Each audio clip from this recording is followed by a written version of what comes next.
Dentro del ciclo de conferencias Historia y Cultura Judía, programado por el Museo Comarcal de Tárrega, Clara Jáuregui, especialista en judaísmo y medicina medieval, ofreció la charla Observar orinas y tomar el pulso, los médicos judíos del siglo XIV. Tenemos con nosotros a Clara Jáuregui precisamente para poder extendernos en el mundo de la ciencia de los médicos medievales y cómo podían curar a sus pacientes. Hola, buenas tardes, Clara. Buenas tardes. Bueno, el mundo... Muchas gracias. No, a ti, porque nos ha llamado mucho la atención ya solo el título, ¿no? Nos da una idea de cómo los médicos podían curar y diagnosticar a sus pacientes. Pero, bueno, supongo que tú tienes mucho más que añadir y que poder ampliar. ¿En qué se basaban estos médicos para ejercer su profesión? ¿Cómo lo hacían? Bueno, pues el caso es que había muchos tipos diferentes, bueno, no muchos, pero había diferentes tipos de médicos en aquella época. Y entonces los físicos sí que eran los que hacían todo este tipo de diagnóstico a través de tomar el pulso o de observar la orina. Pero también nos encontramos con los cirujanos que se dedicaban sobre todo a todo lo que son heridas, a traumatismos. También estaban los barberos que se dedicaban a hacer las sangrías, por ejemplo, que en aquella época se consideraban terapéuticas. También encontramos a los apotecarios, que son los que venden las medicinas y las elaboran, o también las comadronas, por ejemplo, que se dedican no solo a atender en el parto, sino que muchas veces también se dedican a las enfermedades ginecológicas varias. Es decir, que hay mucha gente dedicada un poco a conservar la salud de la gente. Es como a día de hoy. Ay, perdón. No, digo que es como a día de hoy que hay diferentes especialidades, pues entonces en el siglo XIV y anteriormente también habían diversos especialistas en lo que comentabas, ¿no? En los partos, en las fracturas, en diversas áreas.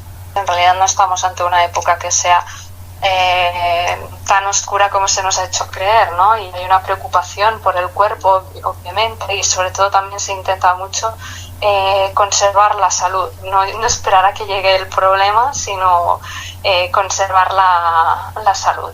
Entonces, claro, hay muchos aspectos que tienen en cuenta. Lo que hablábamos anteriormente, previamente a la entrevista, de que los médicos judíos, en el área de la medicina, básicamente eran los judíos los que más sabían, o los médicos más reputados, ¿no? Pero eso cambió, ¿no? Creo, en este siglo. Sí, en cierta manera sí. Durante los siglos XII y XIII, por ejemplo, hay mucho más protagonismo de los médicos judíos, sobre todo porque tienen acceso a información, a libros que vienen de Oriente, muchas veces que están en idiomas que los cristianos en ese momento no conocen, como puede ser el árabe.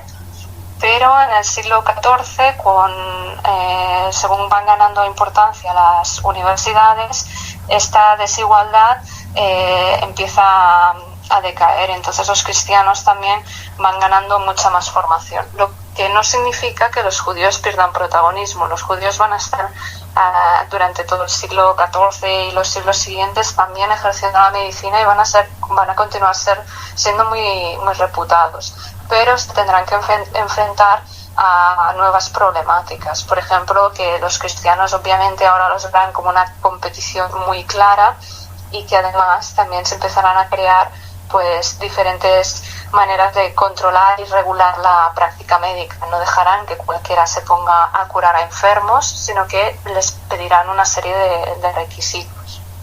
¿Y había la praxis entre médicos cristianos y médicos judíos era diferente o no? ¿La forma de curar para ambos era la misma? Es probable que antes del siglo XIV hubiera ciertas prácticas de los judíos que vinieran muy relacionadas también con su cultura, por ejemplo, prácticas relacionadas con la higiene, pero en el siglo XIV, de hecho, de alguna manera todo este nuevo impulso de la medicina cristiana, gracias a las universidades, les obligará a conocer y a practicar la medicina igual que están haciendo los cristianos, porque si no, no se les concederán las licencias para ejercer, porque les obligaban a tener los mismos conocimientos que se estaban enseñando en las universidades. Y retomando un poco cómo los médicos cómo diagnosticaban, entonces ellos se basaban en cosas más, en síntomas más externos, por ejemplo el pulso, y como también has dicho, como la apariencia de la orina, etcétera. Sí, sobre todo la medicina que practicaban era de base galénica, entonces estaba basado en los libros de Galeno que vienen ya de época romana y que de hecho que se seguirán utilizando casi hasta el siglo XIX, o sea, no es una cosa rara que se usa en la Edad Media, y se basa en el equilibrio de los humores. Entonces, si hay un desequilibrio, hay una enfermedad, y la manera de ver qué tipo de enfermedad es y qué es lo que está afectando al cuerpo, si no hay signos muy evidentes, como podría ser, no sé, un sarpullido o una cosa así, pues es comprobar el ritmo del pulso, que de hecho hoy en día también se hace, y observar la orina, tanto su color como su composición, como a veces incluso su sabor, ¿no? Por ejemplo, una diabetes o algo así se podría detectar por un sabor dulzón de la orina. Ostras. De angunia, pensarlo de angunia, ¿no? Porque, bueno, obviamente. Por suerte, hoy en día hacen análisis mucho más asépticos, sí. Es decir, su tratamiento, ¿se puede decir que eran buenos tratamientos? ¿Eran efectivos o eran exitosos esos médicos? Bueno, hay un poco de todo. Hay cosas que obviamente son hoy en día las vemos totalmente descabelladas, y luego hay tratamientos que a base de prueba y error ejercían efecto. Hay drogas que a lo largo de los años se ha conservado su uso, pues porque se sabía que funcionaba, y la medicina moderna ha sabido extraer el principio activo, ¿no? Pero sí que es verdad que hay muchos tratados médicos que hoy en día los vemos, y igual por un principio activo que fuera efectivo hay 20 ingredientes que igual ya no lo son, ¿no? Entonces es difícil juzgarlo también desde nuestra posición. Hay muchos factores dentro de los tratamientos, y como te decía, muchas veces también es más el intentar llevar una dieta adecuada o cuidar ciertos aspectos del día a día antes de llegar a esa enfermedad, porque ellos también son conscientes de que muchas veces cuando enferman ya no hay vuelta atrás, entonces se centran más en conservar la salud a veces que no en ciertos tratamientos. ¿Hay algún médico relevante que dejara un legado importante de documentos escritos, o simplemente que fuera muy reputado por su profesionalidad en el ámbito judío? ¿Se podría nombrar alguno? Se podrían nombrar a muchísimos en realidad. Lo que pasa es que, claro, el tipo de documentación que dejan a veces es diferente al de su práctica, porque no todos los médicos que vivieron en el siglo XIV o que trabajaron como médicos, por ejemplo, escribieron libros o dejaron documentación sobre los tratamientos que hicieron. A veces simplemente nos queda un pequeño registro de los pagos que se les hacen, o a veces solo nos queda información notarial de su vida, del día a día. Quiero decir que es muy difícil a veces seguir su pista, pero sabemos de muchos médicos judíos, incluso de familias enteras. Por ejemplo, los Cabrit se dedicaron sobre todo a la cirugía, y muchos de ellos trabajaron para la Casa Real, por ejemplo, Joa Cabrit, Santel Cabrit, Moshe Cabrit. Todos estos pertenecieron a la misma familia y se dedicaron al mismo ramo. Luego también, por ejemplo, tenemos a los Benveniste, que son muy famosos Tenemos el caso del abuelo Benveniste Ismael y sus nietos Ferré Benveniste y Benveniste Samuel, que se dedicaron también a la medicina. En su caso eran físicos.